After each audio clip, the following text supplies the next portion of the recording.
Seigneur, nous bénissons ton nom, Yahweh, pour ce privilège qui est notre ce soir. Alors que tu nous as invités pour partager, Seigneur, avec toi, ta pensée en ce jour. Nous sommes disposés parce que tu as disposé nos cœurs. Tu as dit, l'homme ne vivra pas de pain seulement, mais de toute parole qui sort de la bouche de Dieu. Que ta parole ce soir soit la portion appropriée afin, Seigneur, de nous donner l'armure nécessaire au Dieu, tout ce qui est important, tout ce qui est au roi est nécessaire pour pouvoir gagner des batailles. Seigneur, forme-nous car, oh Dieu, tu nous introduis à présent dans l'école de Josué. Seigneur, cette école de conquête. Et ce soir, Seigneur, en introduisant ce principe, nous venons déclarer au Dieu roi une victoire totale, complète au Dieu de gloire, face à toute oppression dans le nom de Jésus-Christ. Marque ton empreinte, Seigneur, cette empreinte de victoire, de libération, de délivrance. Et je prie, Seigneur, qu'à la fin de ce message ou de ces réunions d'impact, que des vies soient impactées, que des vies soient transformées, que des vies soient complètement changées, Père au roi. Dans le précieux nom de notre Seigneur et Sauveur Jésus-Christ, nous t'avons adressé cette prière. Amen. Que le Seigneur vous bénisse richement. Alors je vous invite de prendre vos Bibles. Nous allons déjà faire la lecture des Saintes Écritures. Ce soir, c'est juste l'introduction. Et nous pensons que demain, ça sera le développement pour entrer profondément dans ce concept école de Josué. Et aussi l'onction de la conquête. Le but de ce dernier, c'est de former effectivement une classe, une race de conquérants. Alors, Genèse chapitre 15, le verset 13 jusqu'au verset 21. Nous lisons au nom du Seigneur. Et l'Éternel dit à Abraham, sache que tes descendants seront étrangers dans un pays qui ne sera point à eux. Et ils y seront asservis. Et on les opprimera pendant 400 ans. Mais je jugerai la nation à laquelle ils seront asservis. Et ils sortiront ensuite avec des grandes richesses. J'aime cette dernière partie.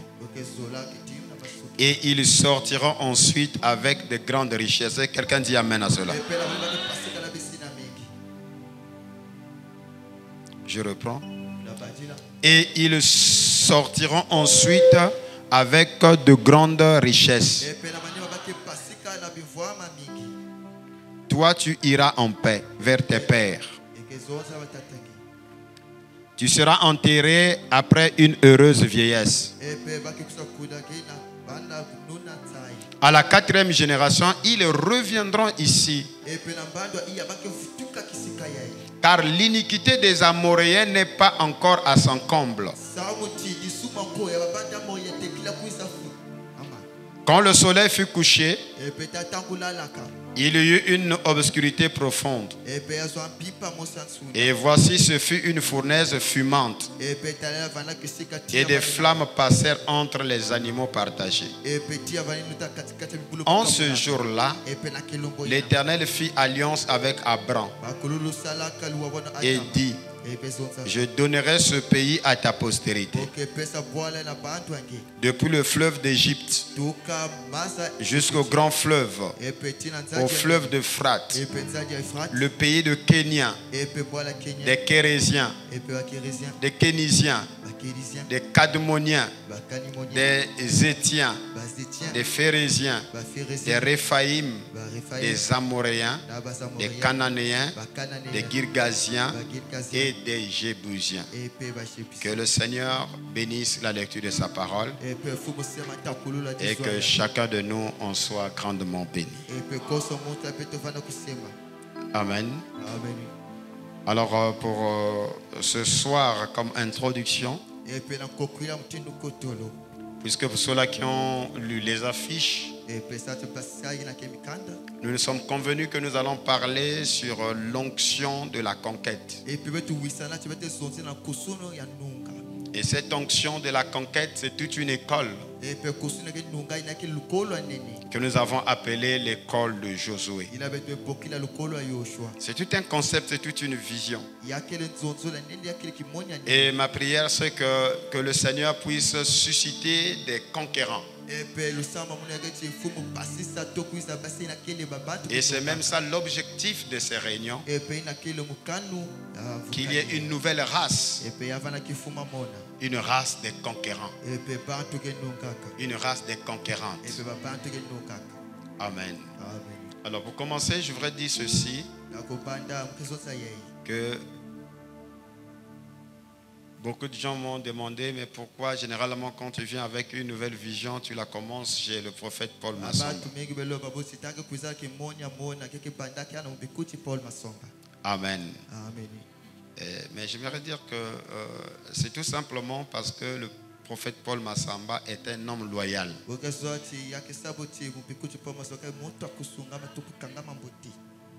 Loyal. Non, non, non.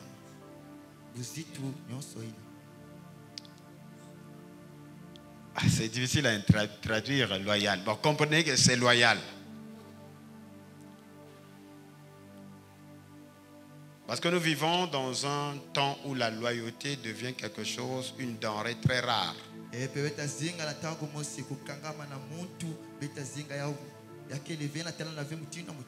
Et l'absence des hommes loyaux, c'est ce qui fait qu'il y ait ralentissement effectivement d'expansion. Parce que vous ne pouvez pas faire des conquêtes s'il n'y a pas de la loyauté.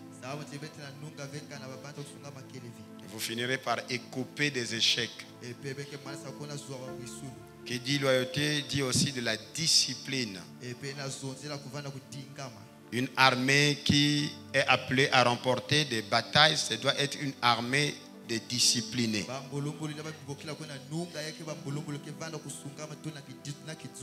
Alléluia. Parce que si vous n'avez pas des hommes loyaux, à la moindre égratignure, alors vous serez surpris que les gens vont rompre les liens, la ligne, et ça va permettre qu'il y ait des fissures et l'ennemi va rentrer pour vous déstabiliser. Et donc je considère le prophète Paul Masamba comme quelqu'un de loyal. Alléluia. Et ensuite nous avons eu beaucoup de problèmes qui semblaient nous mettre dans une situation comme si nous étions en retard. Mais ce n'est pas du tout un retard. Tout simplement, c'est dû parce que nous n'avons pas voulu faire comme les autres. Amen. Nous vivons dans un monde où il faut dire comme autrui. Et nous n'avons pas voulu dire comme les autres ou faire comme les autres. Nous avons voulu mettre en exergue la vision que nous avons reçue de la part du Seigneur. Parce que c'est la vision qui définit la mission. Et quand une vision est comprise par un peuple, par un groupe de gens, cette mission devient une vision. Et nous vivons dans un monde où les gens font mettre en avant les ambitions. Parce que l'ambition est personnelle. Mais C'est la vision quand elle devient collective. Elle devient une mission. Et je dis ces choses, c'est pour poser les fondements pour que vous compreniez ce que c'est l'école de Josué. Frère Branham dit dans Melchisédek, le grand prince et roi, le paragraphe 181. Écoutez, Frère Branham dit ceci. L'homme suit 3 éléments.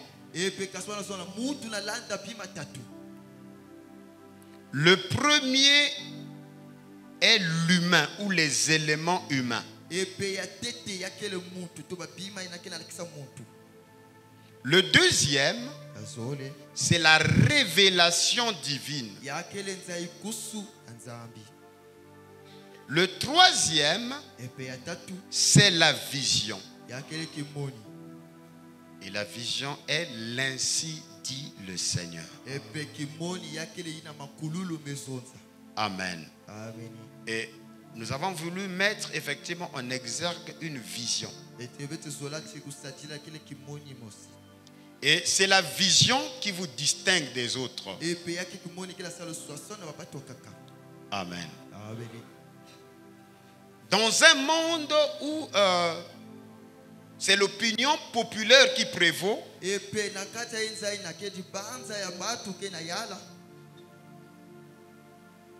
hommes de vision sont généralement jetés dans le puits. Je ne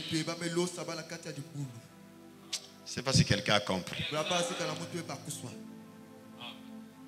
Je suis en train de dire à quelqu'un ce matin, dans un monde où l'opinion populaire a pris le dessus, les hommes qui ont une vision ou des visionnaires subissent des martyrs. On les jette dans un trou comme l'a été le plus grand visionnaire qui fut Joseph.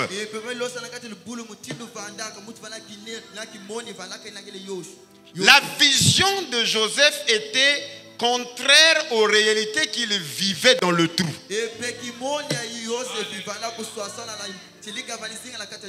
Et de fois, dans cette situation de rabaissement, tu peux te sentir frustré. Alors qu'avec la vision que tu as, tu étais censé être au sommet. Mais curieusement, ce qui arrive, c'est que tu te retrouves dans le trou. Amen. Amen. Mais là, Joseph, dans le trou, il y a quelque chose qui lui disait: c'est pas ce que j'ai vu dans la vision. Ah, je pense que je parle à quelqu'un. Je suis en train de parler à un visionnaire ce soir. Dans le trou, il y a des serpents. Il y a tout ce qui est nocif. Mais la seule chose qui te soutient dans le trou, c'est que c'est pas ce que tu as vu.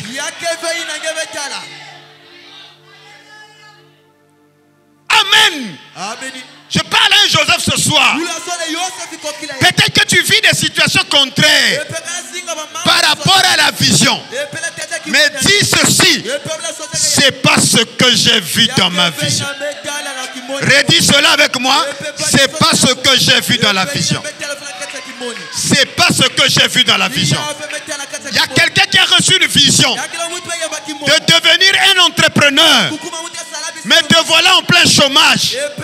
C'est une forme de trou. Mais redis les paroles que je te donne en tant que serviteur de Dieu. C'est pas ce que j'ai vu dans la vision. Est-ce que je peux entendre un amen à cela? Peut-être qu'il y a quelqu'un dont les enfants sont en train d'être agités par des maladies, des familles qui passent des périodes de troubles. Mais répète ces paroles avec moi: Seigneur, c'est pas ce que j'ai vu dans la vision. Parce que dans la vision, Joseph avait vu qu'il y avait 11 gerbes qui il s'était s'incliner devant sa gerbe à lui. Dans la vision, Joseph avait vu la lune, les étoiles et le soleil se prosterner devant lui. Et voilà ce qui arrive dans le trou. C'était le contraire de ce qu'il avait vu dans la vision. Mais je peux voir Joseph dans le trou, en train d'être malmené par des serpents. Mais dis simplement, Seigneur, c'est pas ce que j'ai vu. Ce sont ces affirmations-là qui vont amener les caravaniers qui devaient passer par une autre voie, mais ils vont passer vers le trou parce que c'est pas ce que tu as vu. Je refuse de te laisser dans le trou. Je refuse, mon fils, que tu restes dans le trou. Je refuse, ma fille, que tu restes dans le trou parce que c'est pas ce que tu as vu dans la vision.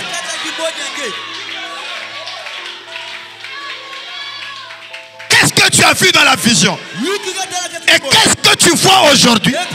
Ce que tu vis aujourd'hui, c'est pas ce que tu as vu dans la vision. Parce que la vision, c'est le ainsi dit le Seigneur. J'aime parler de la vision. Parce que c'est la vision qui détermine ta destinée. C'est pas ce que les gens voient. C'est pas ce que les gens constatent. Mais toi, tiens-toi à ce que tu as vu. Parce que la vision, c'est le carburant qui te fait sortir de la tombe. C'est le carburant qui te fait sortir du trou. Sans vision, tu seras enterré dans le trou. Ceux-là qui sortiront du trou, ce sont ceux-là qui ont la vision. Même dans la prison, Joseph savait, c'est pas aussi ça ce que j'ai vu. Je ne sais pas qui est dans la prison ce soir. Ceux-là qui suivent à distance, ceux qui sont connectés. Il y a une onction spéciale ce soir ici qui est en train de te dire, même si tu es en prison, c'est pas ce que tu as vu. Alléluia. Alléluia. Ta vision est un carburant. C'est la vision qui te donne l'énergie. C'est la vision qui te garde en vie. Même quand tu marches dans la vallée de l'ombre de la mort, je ne crains aucun danger. Car ton bâton et ta houlette me rassurent. Parce que David dit ces choses parce qu'il avait une vision. Et la vision, c'était l'onction de la royauté. C'est pas ce que j'ai vu. C'est pas possible. Je refuse. Je refuse. Je refuse. Je refuse. Je vais à l'église. Je suis fauché. C'est pas ce que j'ai vu. Je refuse. Refuse cela. Refuse ton état. Refuse ton oppression. Refuse la maladie. Dis cela. C'est pas ce que j'ai vu.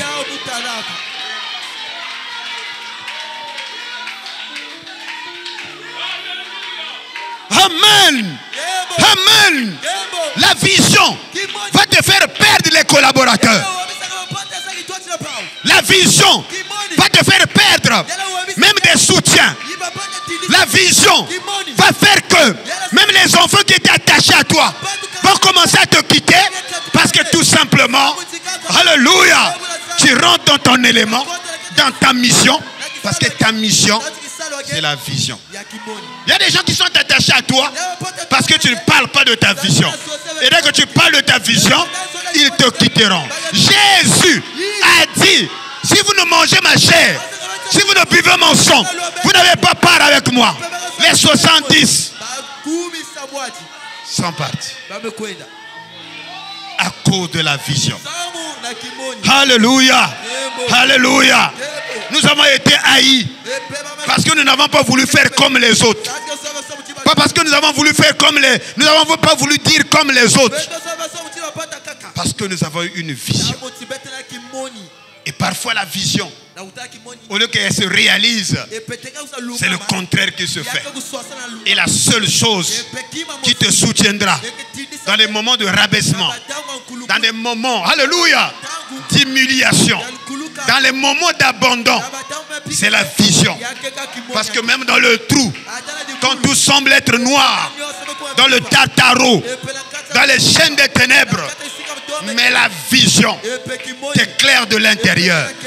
Même quand tu es enchaîné dans la prison, où aucun soleil ne peut rentrer dans la prison, mais la vision intérieure, Dieu t'éclaire de l'intérieur par la vision. Et tu fais cette confession: Seigneur, c'est pas ce que j'ai vu. Et si tu comprends cela, et ce soir, si quelqu'un comprend cela et déclare cela, je t'ordonne de sortir de la prison. Même si il y avait une pierre sur la tombe, quand tu comprends que je ne suis pas, alléluia, fait pour être ici. Ici, c'est pas chez moi. Amen. Un ange va descendre. Il va rouler la pierre. Tu sortiras de là parce que tu as une vision. Jésus avait une vision. Il savait qu'il avait le type de Jonas. Comme Jonas fit 3 jours et 3 nuits dans le ventre du grand poisson, le Fils de l'homme fera 3 jours et 3 nuits dans le ventre de la terre. Aucun démon, la mort, la corruption ne pouvait pas retenir le Seigneur Jésus-Christ. Même si les Romains avaient placé la pierre, mais Jésus savait que ce n'est pas ce que la vision disait. La vision disait: tu ne permettras point que ton sein voie la corruption. Oh, quelqu'un dit amen à cela. Redis cela: Seigneur, ce que je vis là, ce n'est pas ce que j'ai vu dans la vision. Quel que soit, même si tu es dans la mort, même si tu es dans le ventre du poisson, dans les océans, tu sortiras de cela. Tu sortiras vainqueur parce que tu confesses: c'est pas ce que j'ai vu.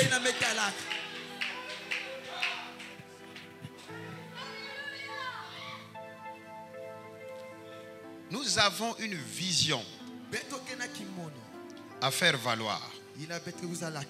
Et au début, nous pensions que cette vision-là devait directement nous mener dans des sommités. Mais curieusement, ça nous a menés dans le trou. Amen. Mais nous étions conscients. Seigneur, c'est pas ce que j'ai vu. Amen. Est-ce que ça fait du bien à quelqu'un? Dis à une soeur, à un frère: frère, ça me fait du bien. Dis à ton frère: ça me fait du bien. Oh, quelle onction. Je vais lire une autre citation pour introduire. J'ai dit que c'est un concept école de Josué. Et le but, ce n'est pas juste tenir des réunions, que nous passions à un autre enseignement. C'est toute une école. Et le but et l'objectif, c'est de former, créer, d'amener à l'existence une nouvelle race. Quelle est cette race? C'est une race des conquérants. Et pour qu'il est conquérant, il faut qu'il ait des conquêtes. Et qu'il ait conquêtes, il faut une onction spéciale. Cette onction dont on a parlé, de l'onction de la conquête.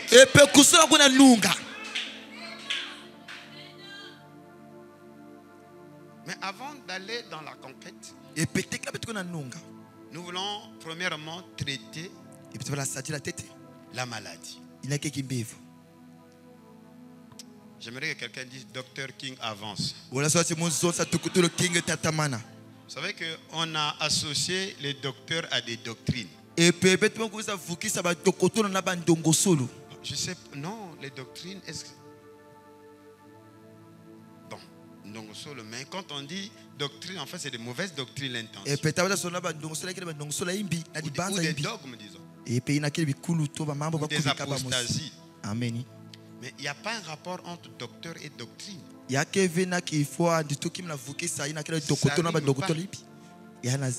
lien entre docteur et docteur et diagnostic. Un docteur diagnostique. Donc le lien qu'il a, c'est le diagnostic. Donc un docteur est en liaison avec les patients. Donc un docteur, c'est celui qui pose le diagnostic et qui détecte qu'il y a une épidémie, il y a une pathologie, il y a une maladie, et il faut qu'il y ait des colloques, des conférences pour vite étudier comment fonctionne ce virus et poser effectivement le diagnostic. Une fois le diagnostic posé, puis passer au traitement. Donc avant que nous rentrons dans la conquête, il faudrait que nous puissions détecter la maladie. Alléluia. Et cette maladie, c'est la servitude et l'oppression. On ne peut pas conquérir si nous-mêmes on est oppressés. Voilà pourquoi il est nécessaire que ce soir, nous introduise par la fin de la servitude et des oppressions. Alors, je vais lire une citation qui va nous donner une toile de fond sur Genèse 15. Parce qu'ici, Genèse 15, c'est Dieu qui scelle une alliance avec notre père Abraham. Et il dit à Abraham que tes descendants seront étrangers dans un pays qui ne sera point à eux. Et lorsqu'ils se retrouvent dans ce pays qui ne sera point à eux, là ils seront asservis. Et on les opprimera pendant 400 ans. Mais à la fin, je jugerai la nation à laquelle ils seront asservis. Et ils sortiront ensuite avec de grandes richesses. J'aime cette partie. J'aimerais dire à quelqu'un ce soir, l'enrichissement d'un fils de Dieu est le signe de la fin de l'oppression et de la servitude. Quelqu'un dit amen à ça. Je répète. L'enrichissement pour un fils de Dieu est le signe de la fin de la servitude et de l'oppression.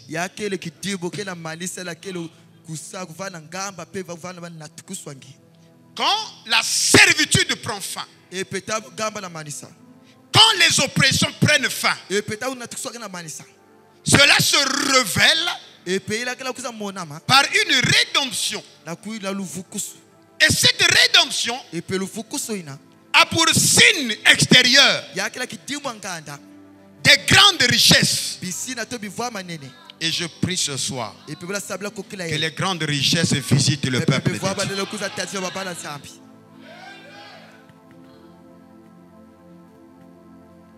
Alors il dit, toi tu iras en paix vers tes pères, tu seras enterré après une heureuse vieillesse. Mais à la 4e génération, ils reviendront ici. Quand il dit ils reviendront ici, il s'agit du pays promis. Mais Dieu dit, en ce jour-là, l'Éternel fit une alliance avec Abraham et dit, je donne ce pays à ta postérité, depuis le fleuve d'Égypte jusqu'au grand fleuve, au fleuve l'Euphrate. Dieu déjà donne des limites du pays. L'église, vous êtes avec moi? Dieu donne déjà des limites à Israël par Abraham. Et il montre que le pays est tellement vaste. Donc il viendra un temps d'oppression. Et quand le temps d'oppression prendra fin, vous reviendrez. Et Frère Branham me dit, dans le Dieu qui est riche en miséricorde, le paragraphe 30, 31, 32 et 33. Suivez attentivement parce qu'il faut bien poser les bases. Dimanche passé, je parlais des Éphésiens. Je disais que le livre de Josué, c'était l'Éphésiens de l'Ancien Testament et que c'était un livre de rédemption. Amen. Donc, si le livre de Josué est un livre de rédemption de l'Ancien Testament, ce livre de Josué est comparable dans le Nouveau Testament avec le livre des Éphésiens, qui parle aussi de la rédemption. Et comment le livre de Josué va devenir un livre de rédemption alors que nous savons que le livre de rédemption c'est l'Exode.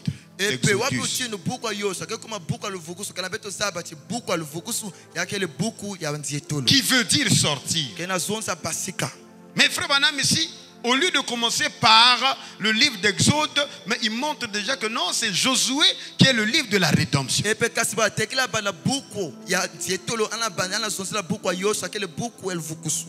c'est l'Éphésiens. Il continue. Et la rédemption comprend deux parties distinctes. Sortir d'eux et entrer dans. D'abord, vous devez sortir. Or, la sortie, c'est le début de la rédemption. Et cette rédemption se clôture dans l'entrée dans. Et la sortie, c'est avec Moïse dans le livre d'Exode.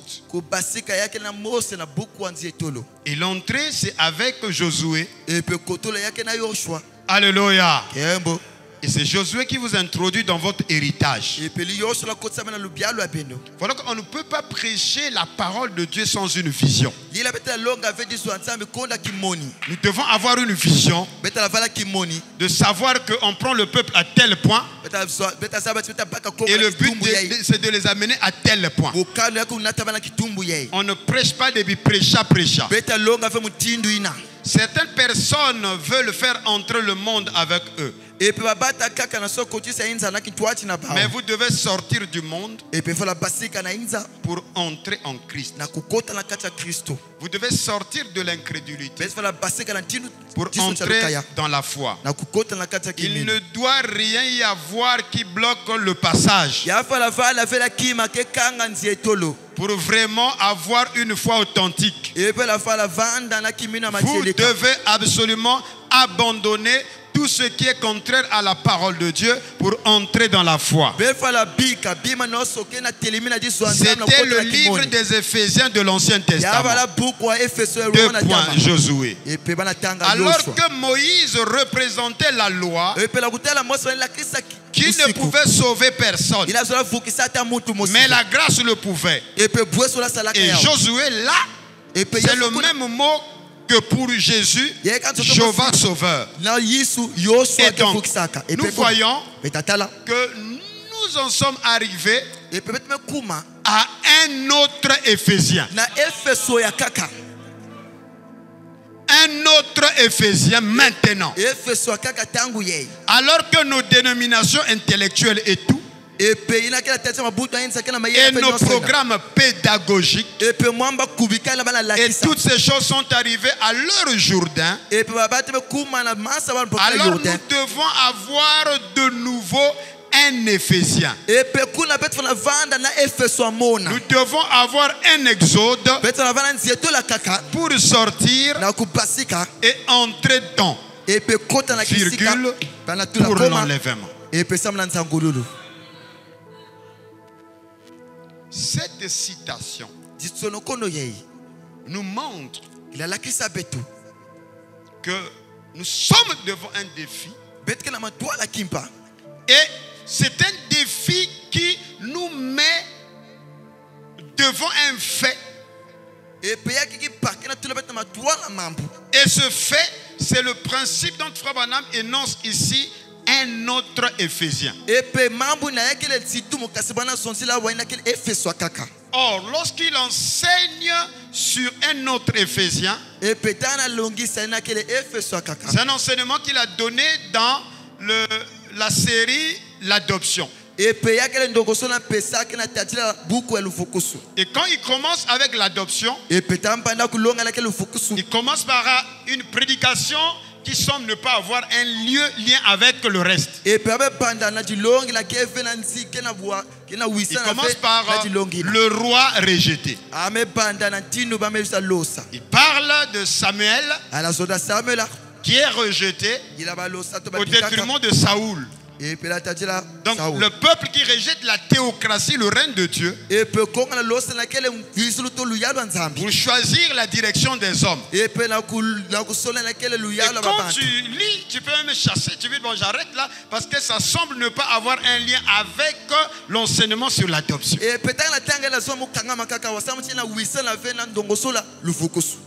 la deuxième prédication, il intitule le livre des Éphésiens est comparable au livre de Josué. Et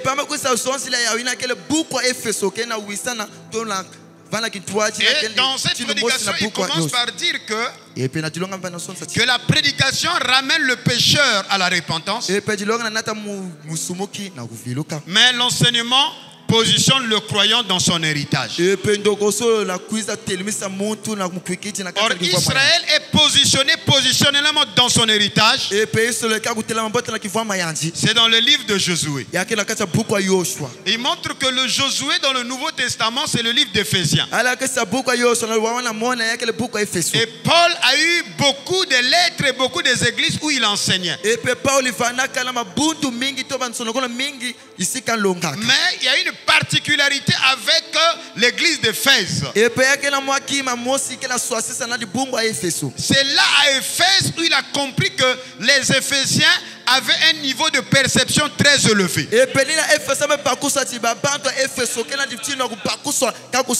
J'ose croire qu'à Peniel Tabernacle, il y a des Éphésiens parmi nous. La dimension de perception des Éphésiens était très élevée. Et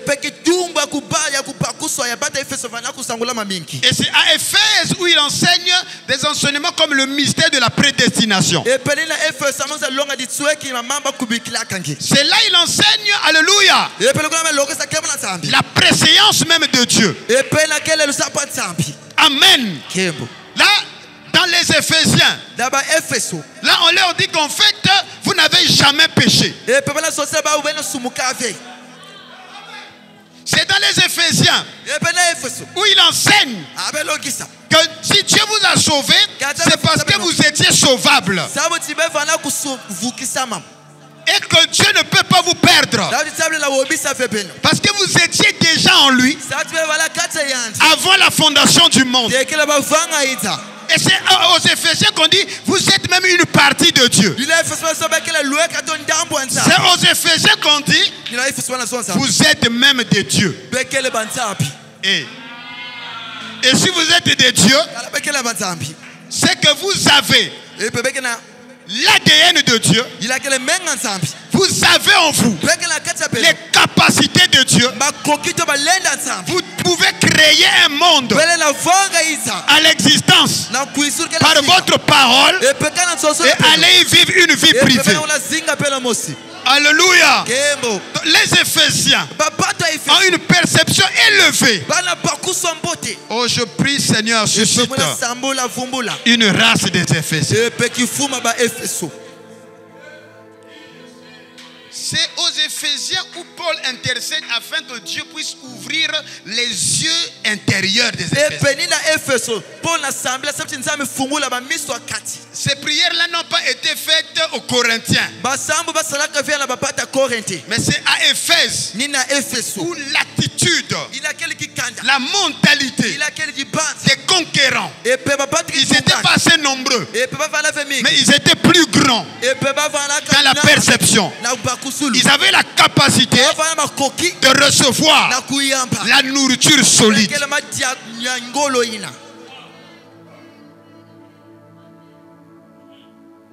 C'est à Éphésiens où Paul a enseigné le combat spirituel.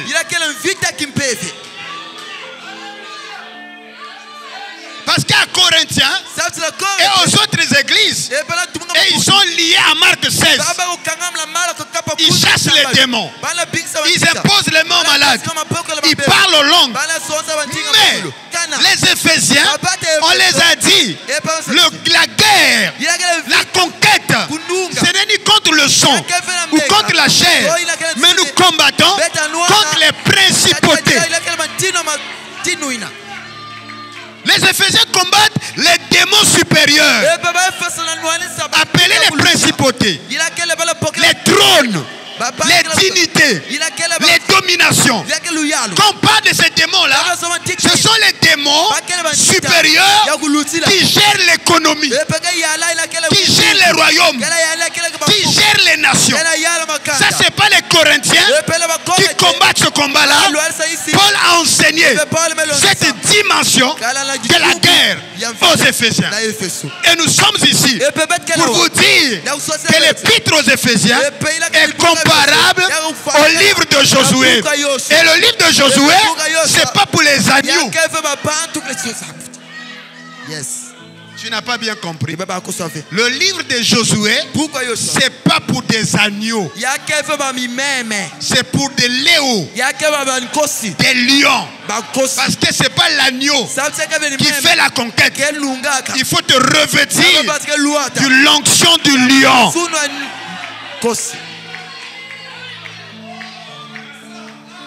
Quelqu'un dit Amen. Quelqu'un dit Amen. Parce que l'agneau n'a qu'une seule nature. C'est être une proie. C'est être sacrifié. Et Jésus, quand il est venu comme un agneau. On l'a tué. Le Père a dit, je t'envoie pour la seconde fois. Jésus a dit, cette fois-ci, je ne viendrai plus comme un agneau. Je viendrai comme un lion pour faire des conquêtes. Oh, chers amis, chers fils, chères filles. Alléluia. Débarrassez-vous du manteau de l'agneau. Revêtez-vous du manteau des lions. Parce que nous sommes déjà dans les guerres de l'Éternel. Et vous devez être oint d'un esprit de conquérant.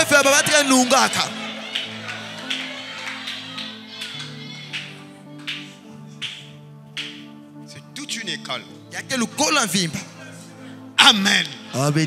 C'est là où on veut arriver à Éphèse. Amen. Vous êtes avec moi? C'est juste des énoncés. Soyez des conquérantes. Jeune sœur, tu es une conquérante. Jeune frère, tu es un conquérant. En tant que ton père, je place en toi, je libère en vous l'onction de la conquête. Cette école qui commence, ce n'est pas une simple prédication. Ça va se répandre dans toute la ville. Ça va se répandre dans tout le territoire de la nation. Ça va se répandre dans le monde entier. Parce que c'est l'onction de la conquête. Tu dois conquérir le monde. Tu vas conquérir les administrations. Tu vas conquérir, alléluia, les marchés financiers. Tu vas conquérir les directions de marketing. Va conquérir la dimension commerciale. C'est une conquête à faire. Hey. Oh. Je suis en train de parler à quelqu'un. Je suis en train de semer une sémence pour ou débarrasser du manteau de l'agneau. Parce qu'à Jéricho, vous rentrez comme un agneau. Vous savez ce qui va vous attendre. On va vous tuer. Les Amoréens ne craignent pas les agneaux. Ils craignent des lions. Que l'onction des lions, qui est l'onction de la conquête, tombe sur quelqu'un ce soir. Tombe sur toi ce soir. Tombe sur toi ce soir. Quelqu'un dit alléluia. Tu vas faire la terreur. Tu vas semer la peur. Tu n'es plus une proie. Tu deviens un conquérant. Hey! Hey! Hey! Hey! Hey! Dis, je suis un conquérant. Je suis un conquérant. Parce que le lion, il est conquérant. Qu'est-ce qui fait du lion un conquérant? Il n'est pas le plus fort. Le lion n'est pas le plus fort. Le plus fort de la forêt, c'est peut-être le buffle. Le lion n'est pas le plus fort. Ah, ça vous étonne? Le lion n'est pas le plus fort. Il y a d'autres animaux qui sont plus forts que lui. Le lion n'est pas le plus élancé. La girafe est plus élancée que lui. Le lion n'est pas le plus rapide. Même le tigre est plus rapide que le lion.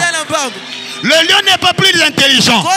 La hyène est plus intelligente que le lion.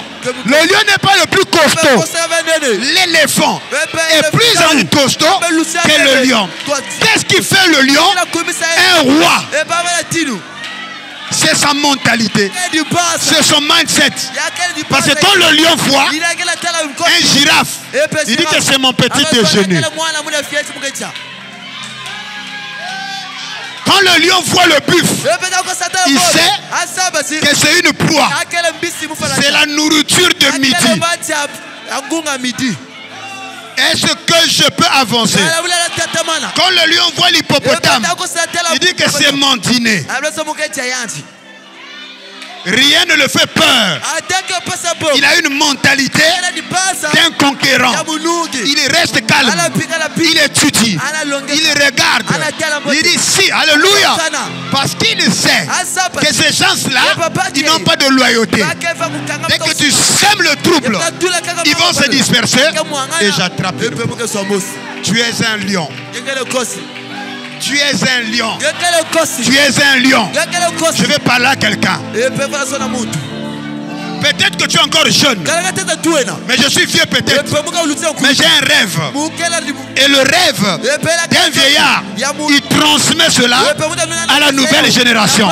Est-ce que vous me permettez que je vous transmette le rêve que j'ai? Le rêve que j'ai, c'est que le lion qui est en vous puisse se réveiller. Reçois ça. Reçois ça. Reçois ça. Reçois ça. N'aie pas peur. Qu'est-ce que c'est être directeur d'une banque?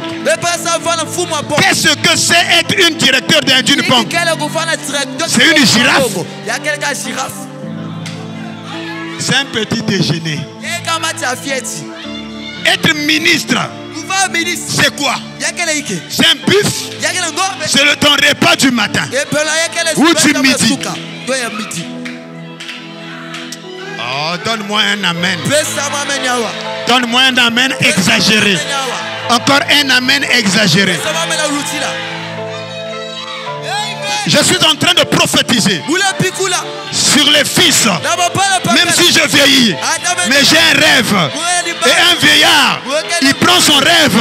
Il ne meurt pas avec le rêve. Il donne le rêve à la nouvelle génération. Et le rêve du vieillard devient la vision de la jeunesse. Et cette vision devient une mission. Oh, Peniel Tabernacle, allez-y à la conquête. Les trois premiers qui disent amen à cela, recevez l'onction de la conquête.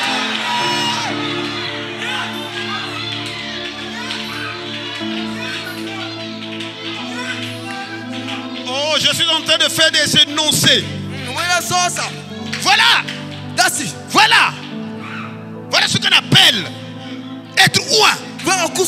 Être ouin, c'est pas venir répéter les réveils passés. C'est de venir avec la manne fraîche.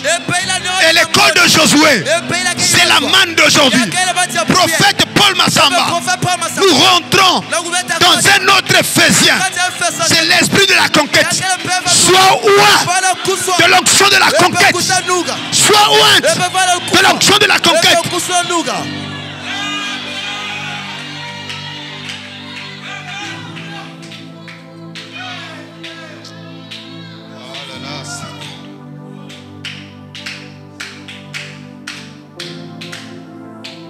Maintenant, remarquez. Comment pouvons-nous aller en conquête alors que nous ne sommes pas bien sortis? Alors, vous voyez ce que j'ai dit là, vous avez senti. Et ceux-là qui ont dit Amen à ça, il faut que tu sois Josué et un Caleb quelque part.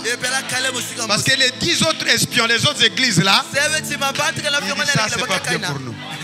Mais Josué et Caleb, comme Moïse, le vieillard, a fait ce rêve. Josué a pris cela comme étant une vision et c'est devenu pour lui une mission. Il a ponctué cela par un puissant Amen. Les 5 premiers qui vont me donner Amen, que l'onction de Josué tombe sur vous.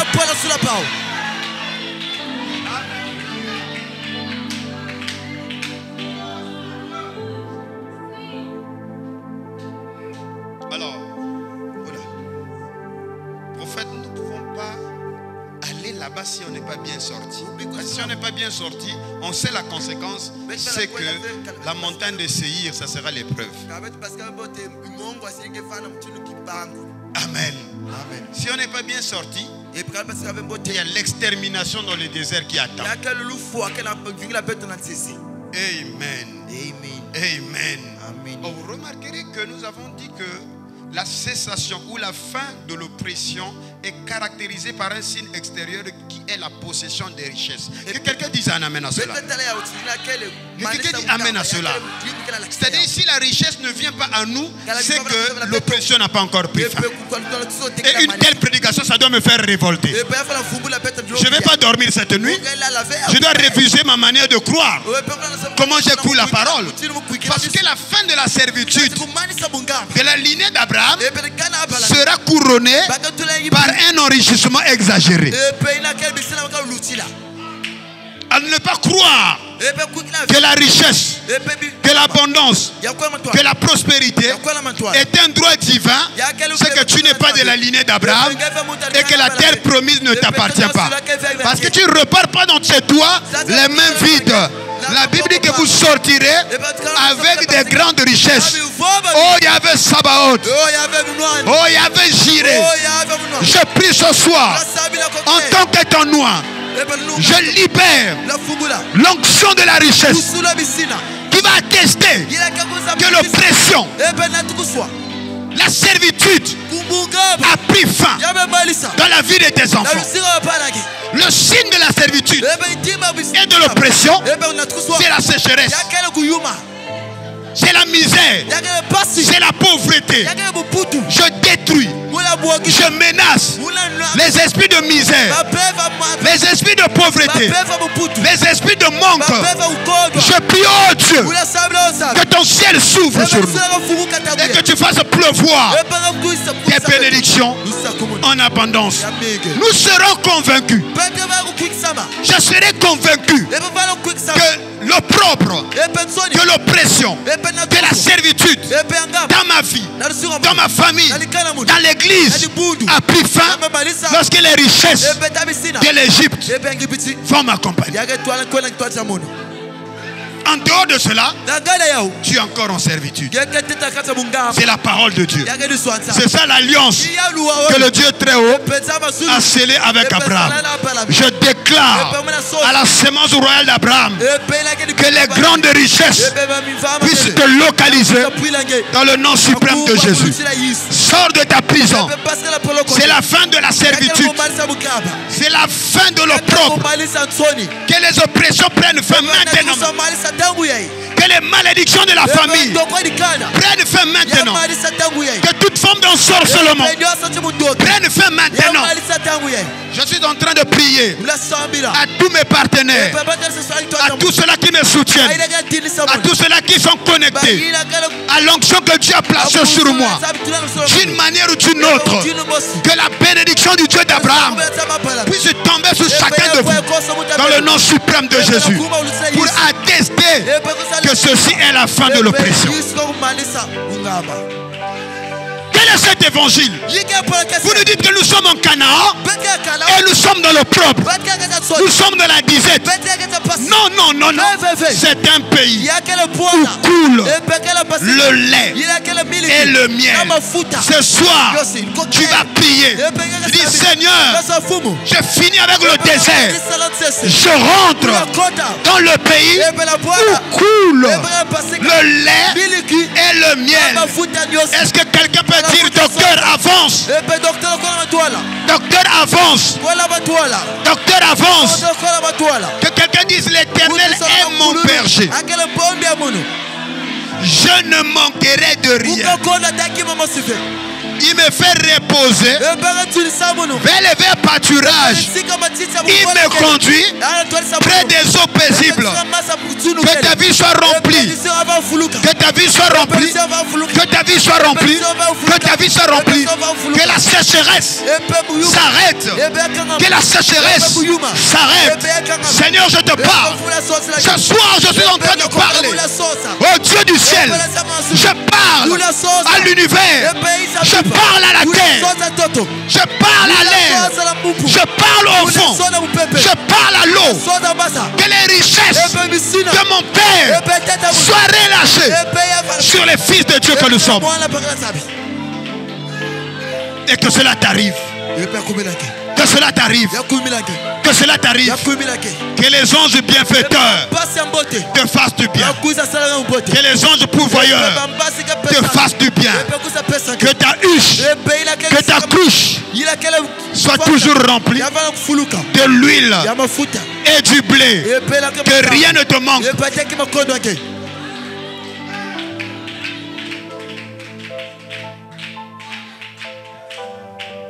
Amen. Amen. La Bible dit, ils seront asservis. Ils vont devenir des serviteurs. Et le mot hébreu asservi veut dire Amen. Donc j'ai dit tantôt que le verbe, le mot hébreu qui désigne asservi, c'est le mot katadulo. On a l'impression comme c'est un mot Congo. Katadulo veut dire emmener en esclavage, à servir ou rendre esclave. Et il y a un verbe qui aussi veut signifier la même chose. C'est le verbe abad en hébreu, qui signifie servir, être assujetti. Et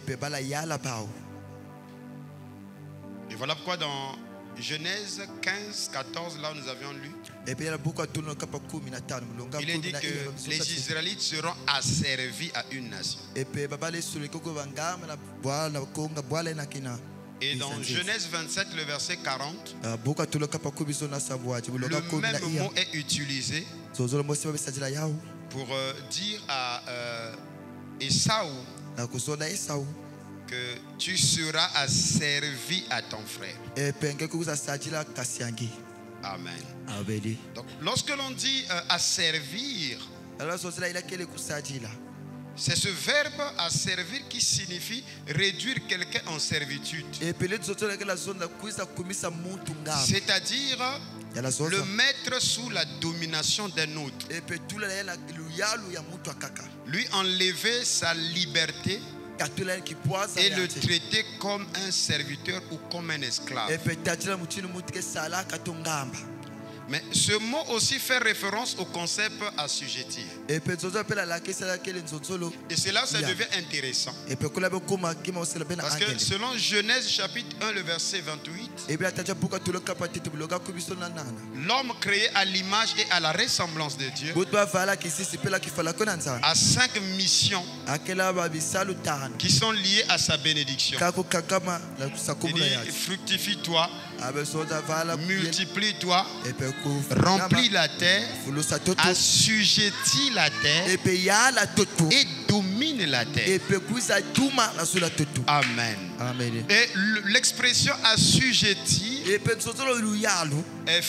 fait référence à la notion de faire la guerre et vaincre, puis imposer les principes et les lois. C'est pour cette raison, être assujetti est un vice.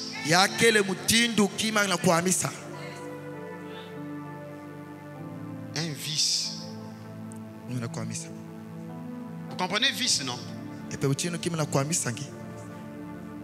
En fait, c'est comme une malédiction, être assujetti.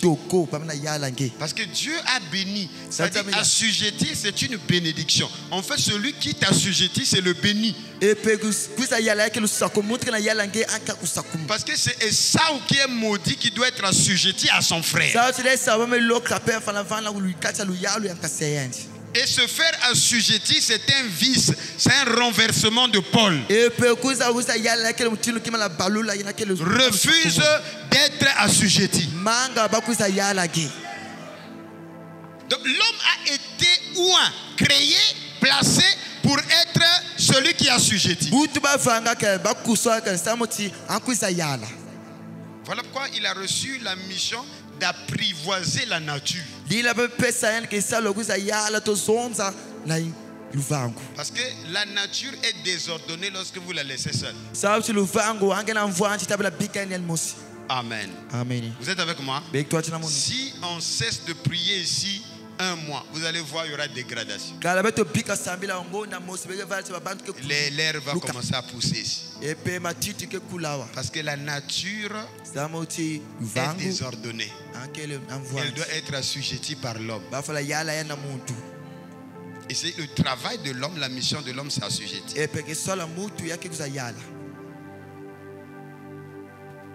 D'où je considère que l'oppression d'Israël en Égypte est une image de la régression même de la conscience humaine.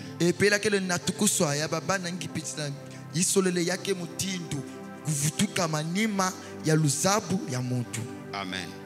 Donc Israël être asservi en Égypte, c'est une régression. C'est aussi une forme d'hibernation. Non, hiberner, c'est-à-dire non, comme hiberner, quelque chose qui est bloqué. Parce que le mot Égypte en hébreu c'est Misraïm. Et Misraïm veut dire chemin étroit. Comme une prison quoi, où il n'y a pas de sortie. Tu rentres là, tu es bloqué. Donc aller en Égypte, c'est s'hiberner. Et en suivant les saisons, le séjour d'Israël en Égypte est typifié à la saison hivernale.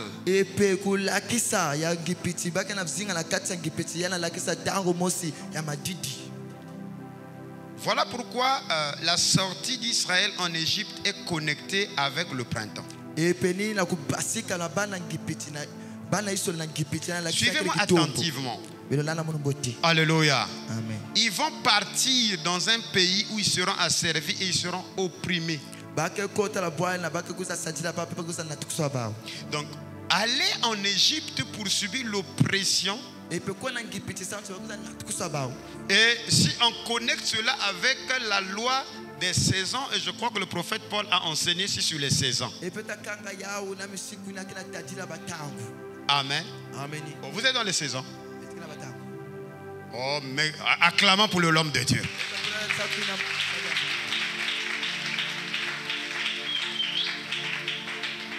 Mais c'est bénissant. Mais tu es déjà dans la conquête dans l'école de Josué. Parce qu'ils vont en Égypte. Et en Égypte, c'est une hibernation, un blocus. C'est une régression. Et lorsque l'on compare cela avec l'homme, c'est une régression même de la conscience humaine. Une rétrogradation. Une perte de valeur. Et suivant les saisons, la servitude en Égypte est comparable à l'hiver. Or l'hiver, c'est là où il y a la glaciation. Et il n'y a aucune gloire que de vivre l'hiver. Il n'y a aucune gloire dans la saison hivernale. Rien ne croît. Rien ne pousse. Rien n'émerge pendant l'hiver. Et l'hiver est aussi symbolisé par une mort certaine.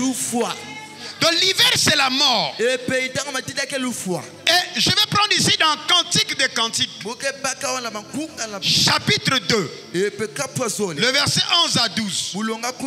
Suivez-moi attentivement. Car voici l'hiver est passé. La pluie a cessé.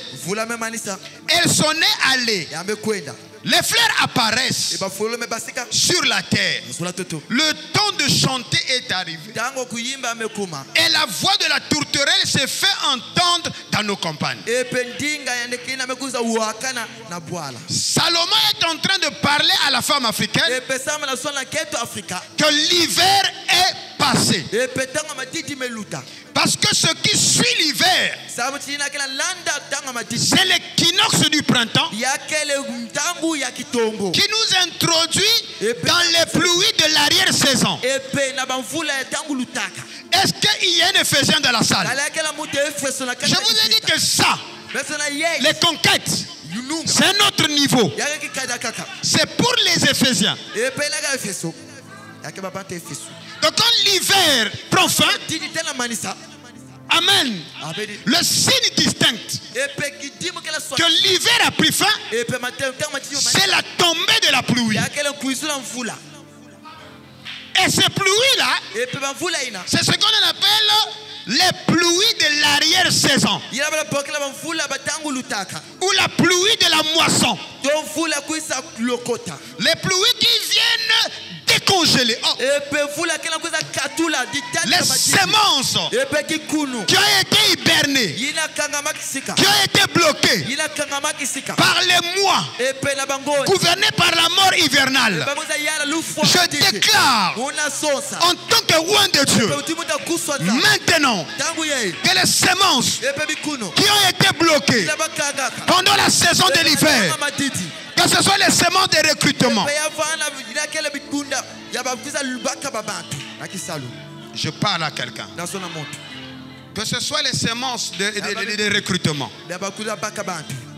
les semences d'embauche, les semences de marché, des finances qui ont été bloquées dans des administrations, au trésor public, dans une banque. Je vais parler à quelqu'un encore. Le crédit banquier qui est resté longtemps gelé pendant la saison hivernale. Tu rentres maintenant dans la saison pluvieuse.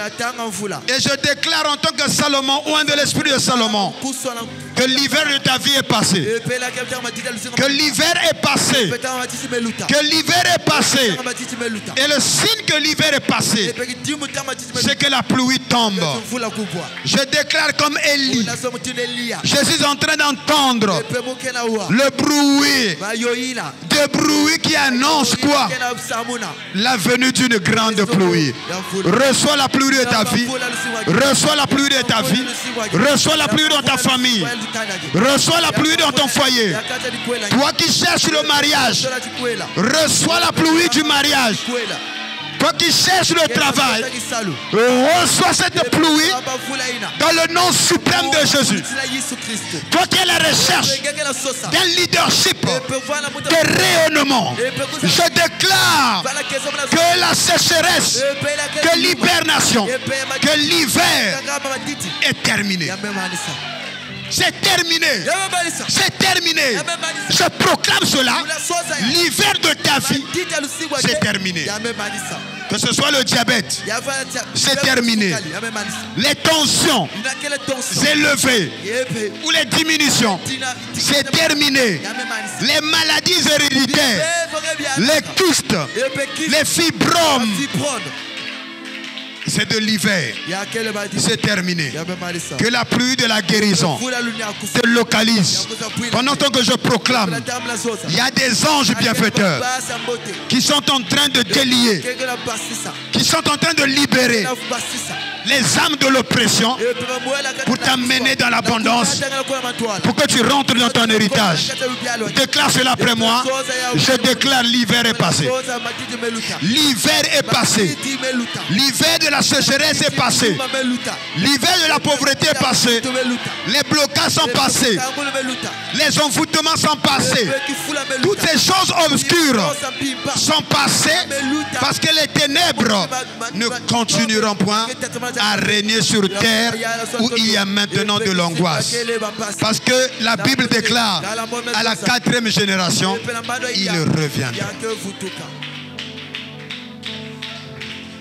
L'Égypte, c'est de l'hiver. Voilà pourquoi la sortie de l'Égypte est connectée avec le printemps. Et dans Exode 12, le verset 1er jusqu'au verset 2, la Bible dit: ce mois-ci sera pour vous le premier.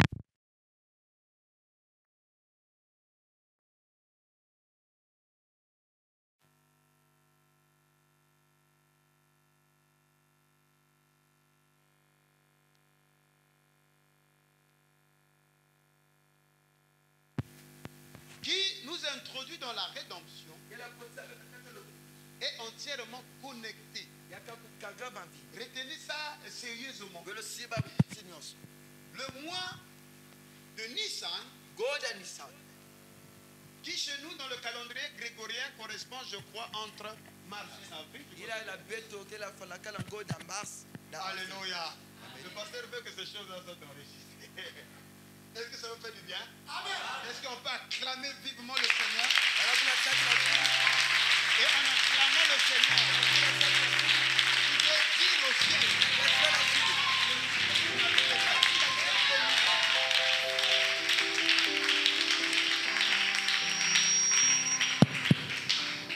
Tu peux dire à ta vie que mon âme, l'hiver est passé. Tu vas voir même ta manière de prier. Ça va être différent. La vibration que tu vas libérer sera complètement différente. Alléluia. Je peux aller, c'est bon? Amen. Donc il a été dit à la sortie de l'Égypte, dans Exode 12, 1 à 2, que ce mois-ci sera pour vous le premier mois. Et il sera pour vous le premier mois de l'année. Mais pourquoi il est le premier mois de l'année? Et ce mois, c'est le mois de Nissan. Et c'est ce mois qui introduit, bien sûr, le printemps. Quelqu'un est avec moi? C'est au mois de printemps que Israël sort de l'Égypte. Oh là là. Dans la sortie, te connecte avec le mois de Nissan, Amen. Et le mois de Nissan deviendra le premier mois du calendrier religieux hébraïque, marquant l'année sainte. Et la fête de Pessah, ou la fête de Pâques, qui se célèbre le 14e jour du Nissan, était devenu un souvenir de sortie de l'Égypte. Amen. Je suis en train de dire ces choses pour vous montrer dans quelles conditions nous devons sortir. Le mois de Nissan, c'est aussi la période du renouveau. C'est la période de bourgeonnement.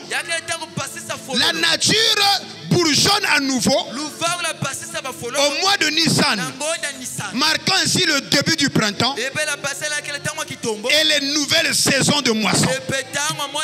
Je déclare à quiconque qui sort au mois de Nissan, ta vie est connectée à la venue des pluies. Je suis en train de dire la sortie de l'Égypte, la fin de l'hiver te connecte avec la tombée de la pluie. Mais c'est introduit dans la saison du rebourgeonnement. Tu vas voir des choses que tu ne voyais plus il y a longtemps. Mais parce que tu rentres dans le mois de Nissan, tout commence à rebourgeonner. Les anges que tu ne retenais pas, mais comme tu rentres dans le mois de Nissan, même tes dons de l'esprit commencent à revenir. Pendant que je parle, j'active l'onction de la restauration des dons, parce que c'est ça Joël 2. Joël 2, 28. C'est un printemps. Sur mes servantes, je répandrai de mon esprit. Les servantes, vous allez prophétiser. Reçois l'onction de la prophétie, parce que tu entres dans la saison de Nissan. Tout rebourgeonne. Tout rebourgeonne.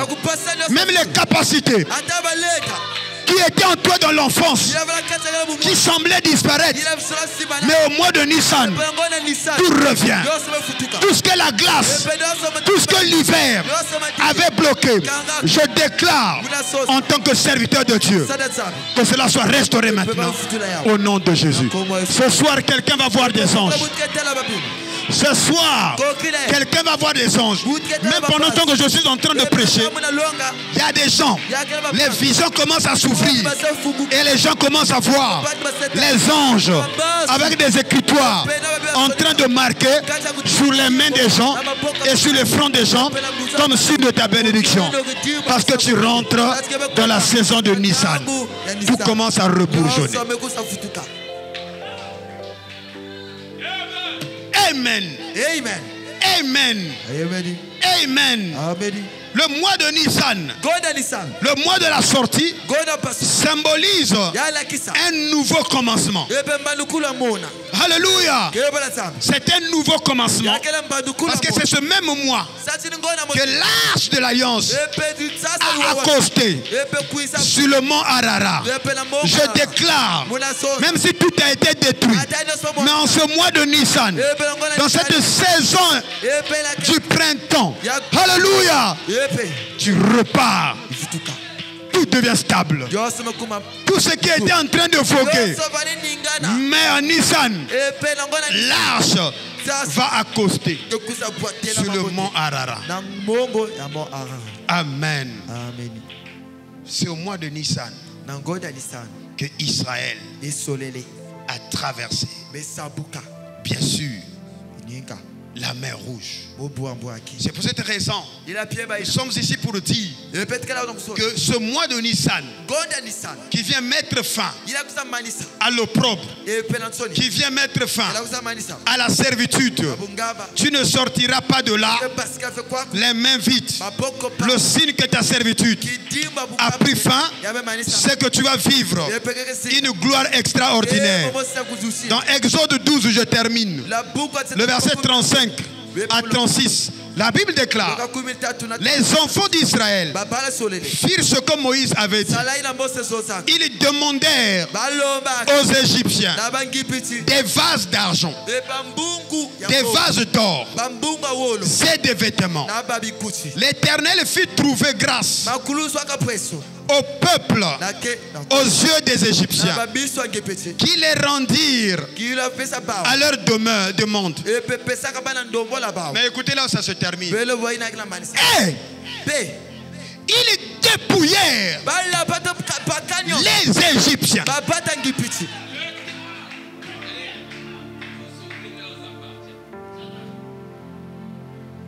On parle de quoi là? J'ai dit selon Genèse 15, la fin de la servitude est couronnée par un enrichissement extraordinaire. Et comment cela se fait? Lorsque les temps furent accomplis, Dieu a disposé les cœurs des Égyptiens afin qu'ils lui donnassent l'or, l'argent et des vêtements aux enfants d'Israël.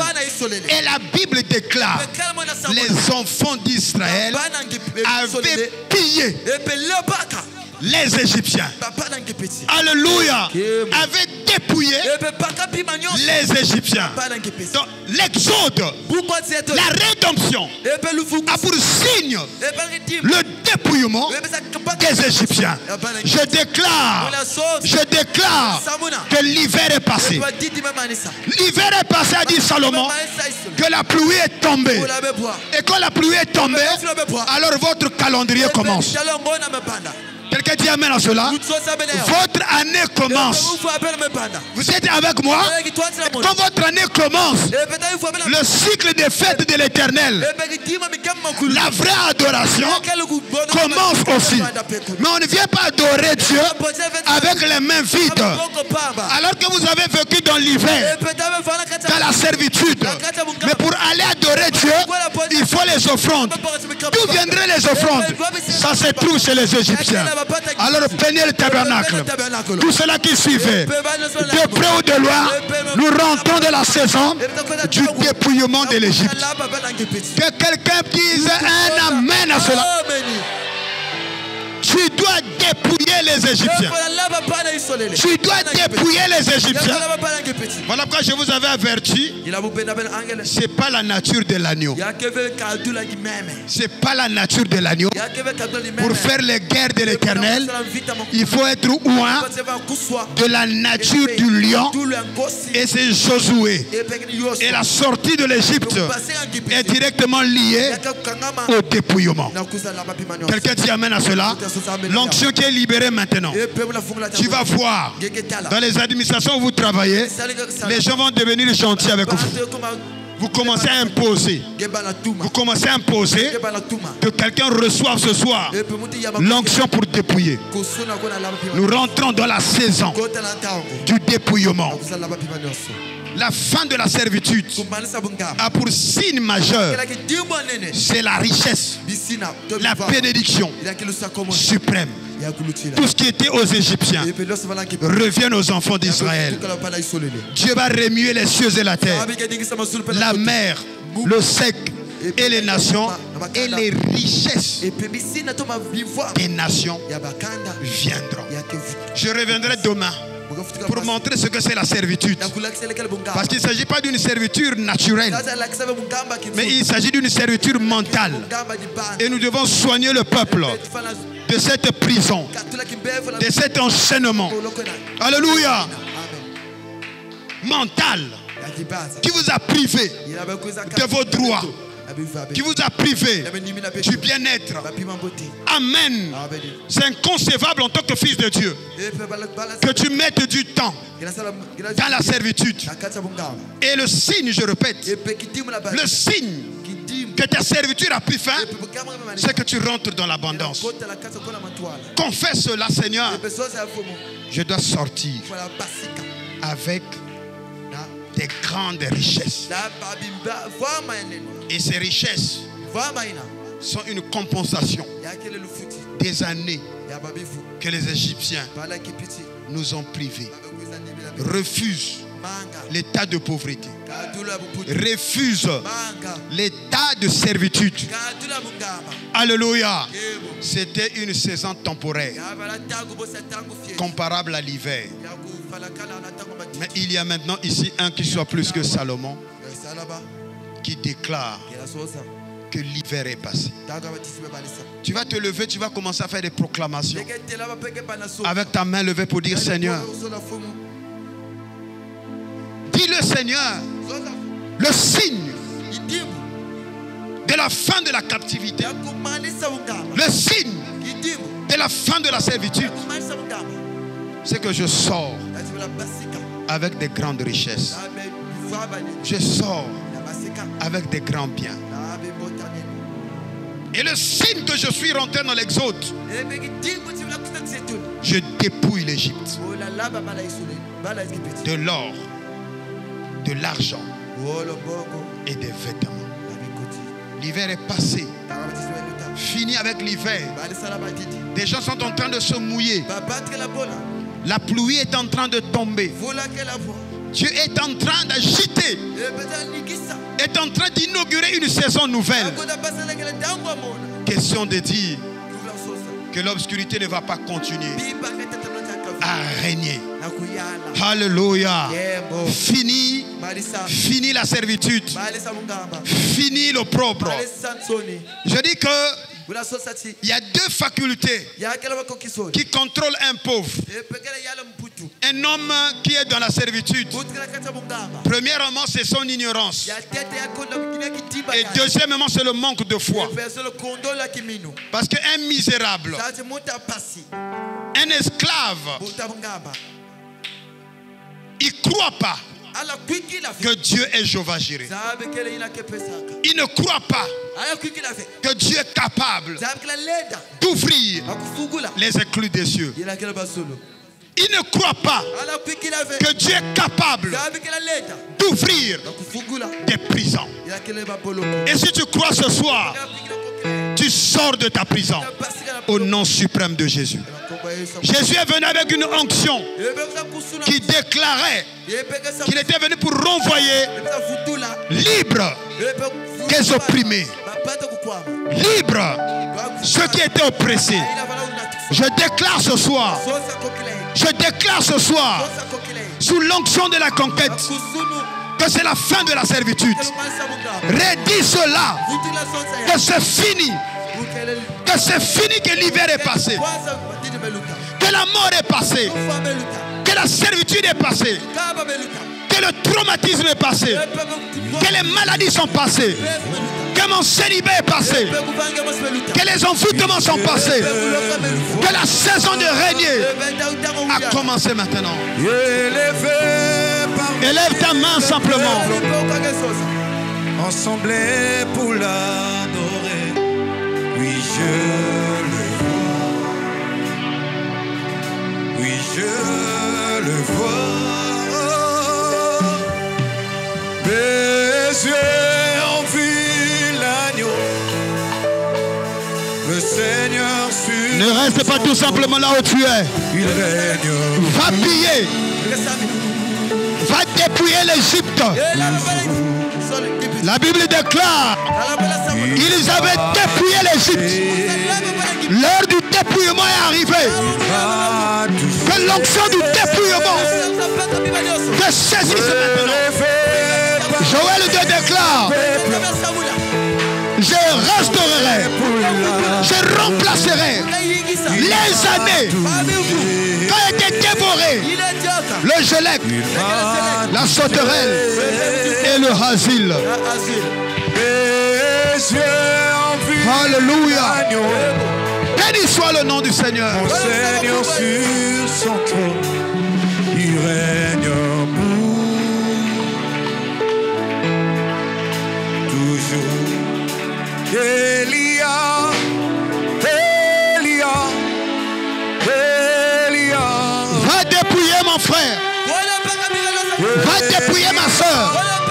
Ce mois-ci est le premier mois de l'année.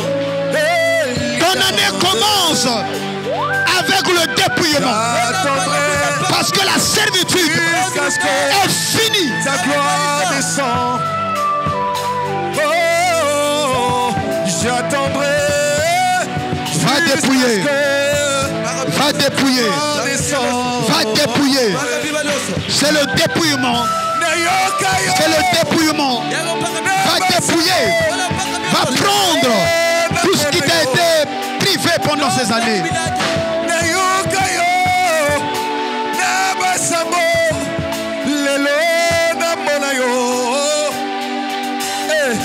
Yahweh, mimonisa,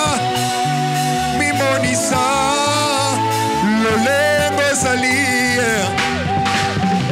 Yahweh, mimonisa,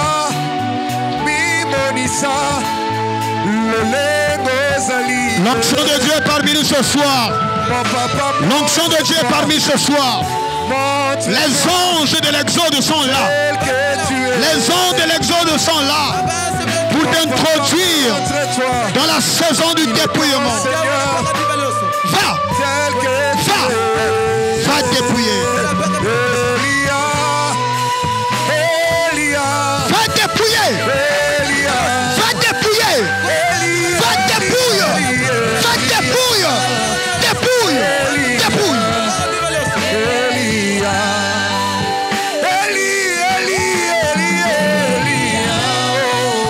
Alléluia.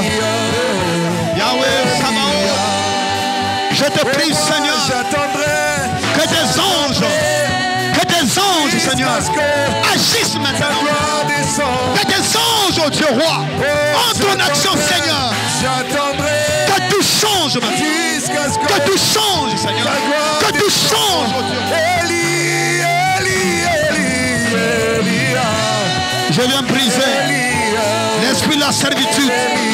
Je viens briser l'esprit de l'oppression. Je viens briser les malédictions. Je viens briser, Seigneur, la malchance. Je viens briser, Seigneur, oh Dieu roi, toutes sortes de réclamations au nom suprême de Jésus.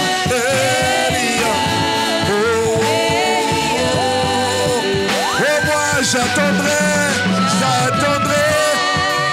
jusqu'à ce que ta gloire descende. Et moi j'attendrai jusqu'à ce que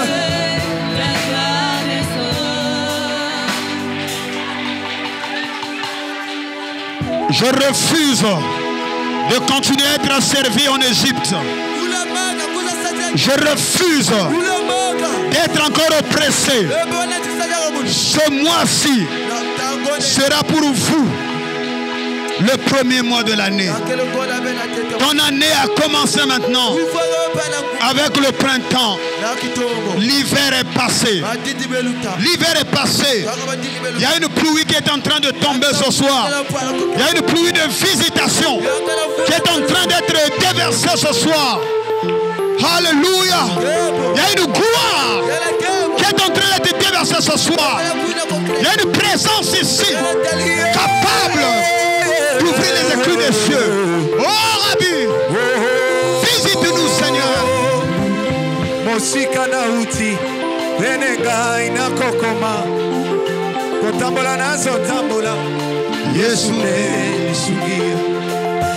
Mosika na uti venenga ina kokoma kotambola nazo tambola Yesu ne lisugia. Yemba kolona bolingo kolona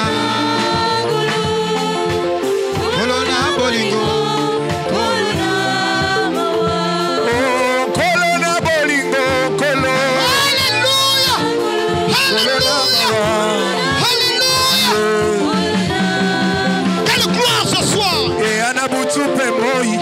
Yesu ne lisugie nikonzi abomo inanga yeanona mituna nanga yeana mutupe moyo. Yesu ne lisugie nikonzi abomo inanga yeanona mituna nanga yemba kolona bolingo kolona bolue kolona bolingo kolona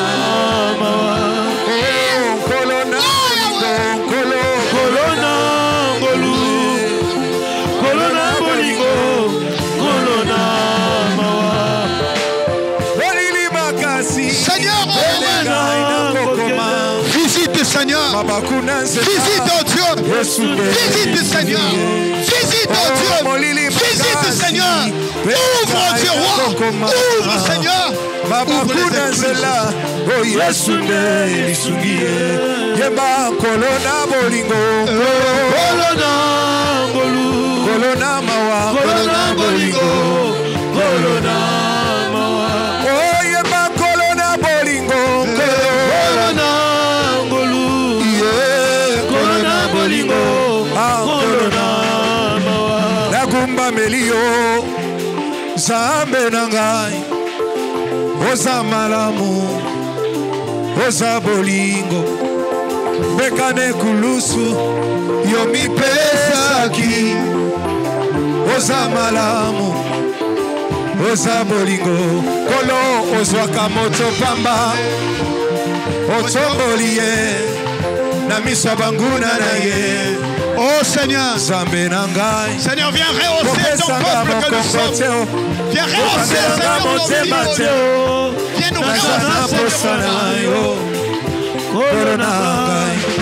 Ozwaka moto pamba ye yawe o otomboli ye na miso ya banguna na ye o yawe kopesanga mokongo te o kokangelanga motema te o naza na posa na yo korona ngai ata na ntango pasi bambongi tu minioko namona nanu te obwaka moyenge bene ata na ntango pasi bambongi tu minioko namona nanu te obwaka moyenge bene ata baye basungaka ngai yo bakangelinga mitema elike pana yawe nabungisa te ata olalaka na salon mabenga yo salomo elike pana yesu kobungisa te ata baboti bakufa o nani asalisa yo elike pana yesu kobungisa te erome simbanga loboko ngana ikampiko kirongana lata motore na kembo pesanga makasho Seigneur, ngana ikampiko que ta gloire kirongana lata inonde ces lieux, Seigneur. motore na kembo Que ta gloire inonde nos vies, Seigneur. simbanga loboko nzele tondi banzubeo kirongana lata motore nazwana ngangolu te yakobotama mwana ya mokonzi nazwa pe ngolu te yakokola na fami ya mbongo nazwa kaka ngolu yakoyeba nzambe na bomo lokola nga nayebi yo yo nde osimbi bozwi nyonso tika nakangama na nzambe oyo asalaka na ntango na ye na ntango na ye nazwana ngangolu te yakobotama mwana ya mokonzi. Ne sois pas distrait. Il y a une onction spéciale ici. Il y a une onction spéciale ici. Couvre na kiti parfait. Ne sois pas dans l'ignorance. Couvre na kiti parfait. Ne sois pas dans l'ignorance. Couvre na yako yako fait. Ne sois pas distrait. Il y a quelque chose d'étrange ici. Si tu es connecté, tu peux le ressentir. Il y a une puissance ici. Une puissance de l'imposition. Une puissance de dépouillement.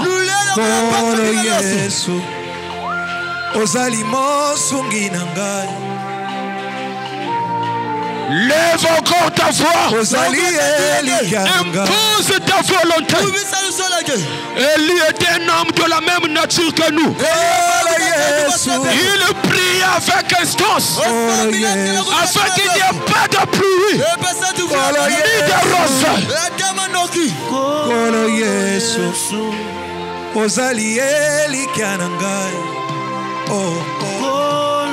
Il y a une onction ici. Celui qui a voulu voler ton étoile, Celui qui a voulu. Tenez là-bas, tenez là-bas, tenez là. Tenez là-bas, tenez là-bas. Il y a une onction bizarre ici. Une puissance étrange.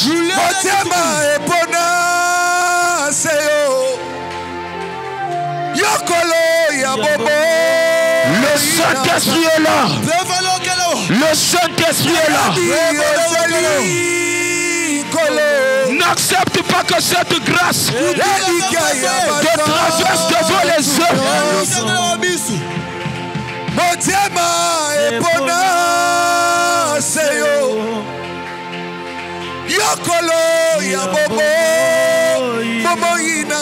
Qui a volé ton mariage? Qui a volé la paix de ton foyer? Qui a volé l'étoile de ta famille? Yesu mwana Nzambe pikola na mosisa oyo nyonso elelisa kangai. Alléluia.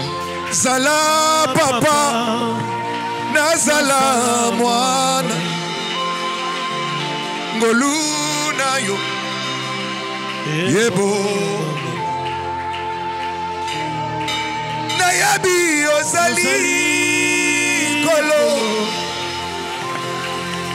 Alléluia. Il y a des anges par ici. Si tu peux t'ouvrir les yeux, tu vas les voir. Où sont-ils leur présence? Jésus.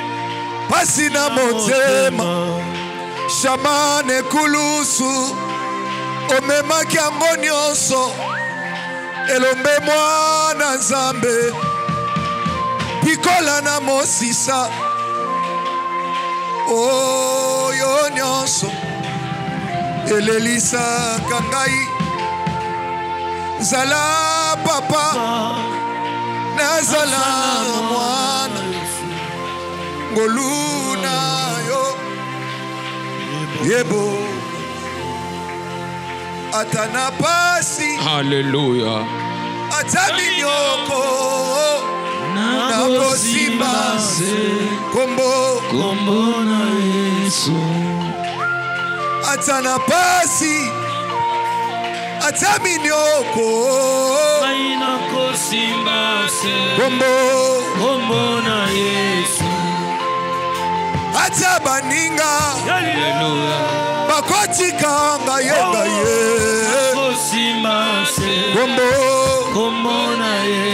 kombo na Yesu esembwa motema na ngai. Mosusu na ni Yesu kombo na Yesu kumama lelo. Kombo na Yesu esengo ya motema na ngai. Mosusu na kombo ya masiya na ngai. Ata ya ngai makambo ezosimba te ezobeba kaka na deside kombo na Yesu. ya ngai maladi ezangi bamedesa. Alléluia. ezangi pe kisi ngai oyo na deside kombo na Yesu. yanga maladi ezangi minganga Yesu ezangi pe kisi ngai oyo kombo na Yesu. bolamu eleki ebele. Une onction est en train de te toucher là où tu es. bolamu eleki ebele o. Attention, attention. Tu vas remarquer quelque chose. C'est la fin du célibat. La fin de la servitude.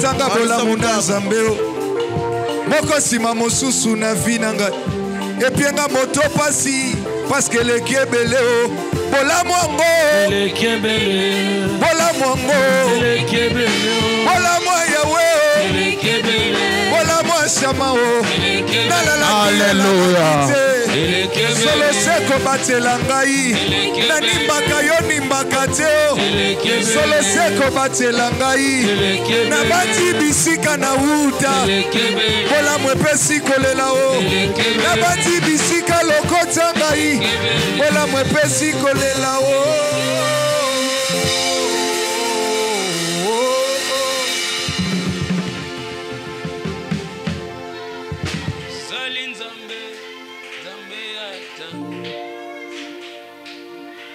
Soit tu es à genoux, soit tu es debout, tiens la main de la personne à côté de toi.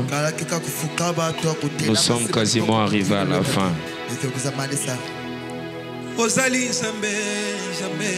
Prépare-toi en ce dernier cantique. Que les paroles de ce cantique soient ta prière.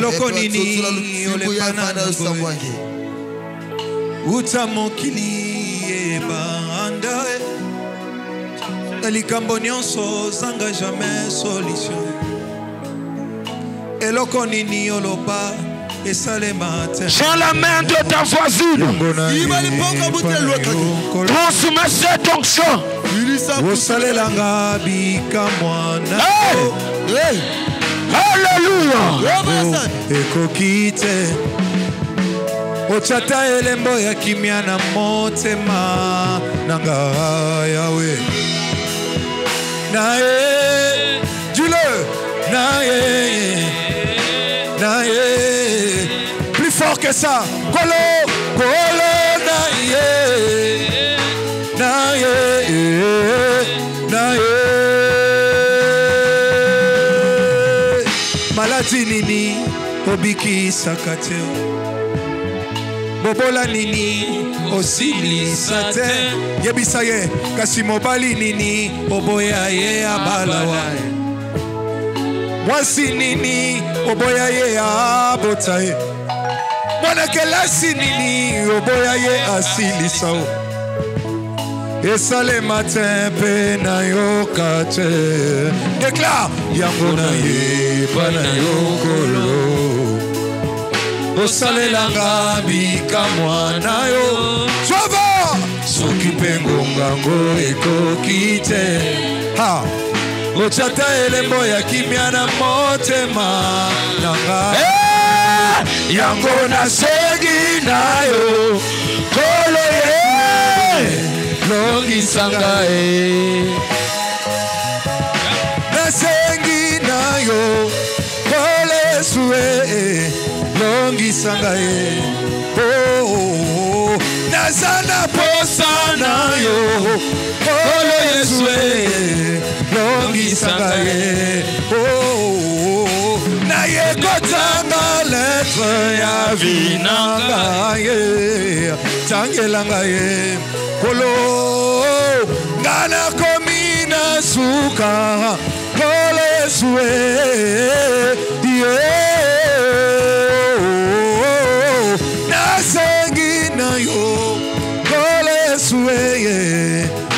Écoute.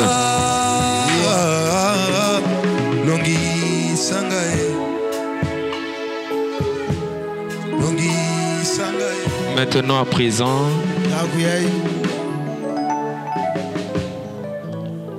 je vais faire ce que le Seigneur m'a recommandé de faire.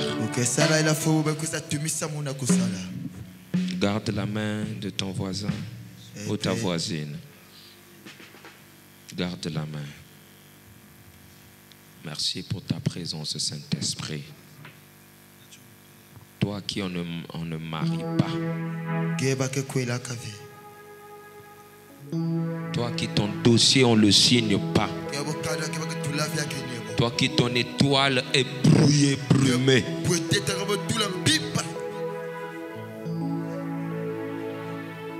Toi qui va de problème en problème, d'échec en échec. Aujourd'hui, cette brume doit tomber. Je ne crois pas à la deuxième place. Non, non, non. C'est ce que mon père m'a toujours enseigné. Un jour, je l'ai dit, je suis sorti deuxième de la classe. Il m'avait tapé. Un brave croit toujours à la première place.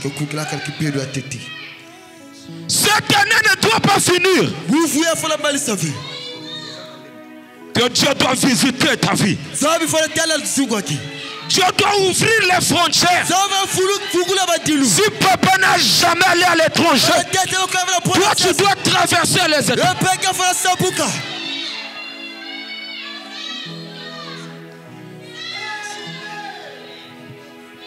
Alléluia.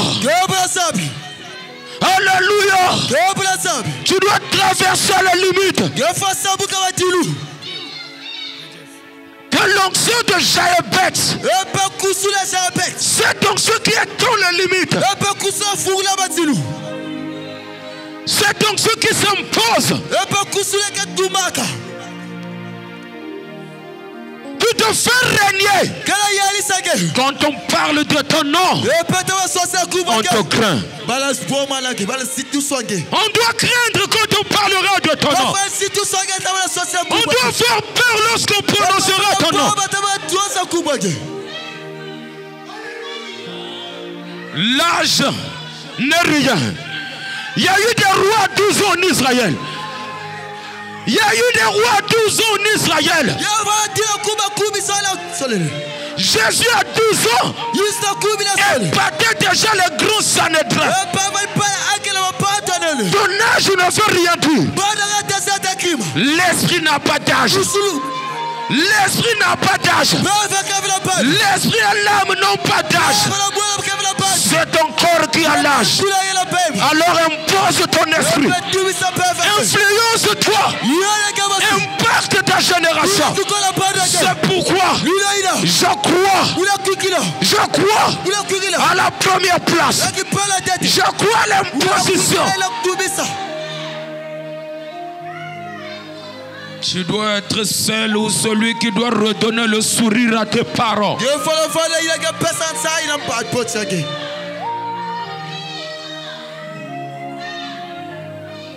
Les critiques de Pénina devaient s'arrêter au moment où Samuel devait venir.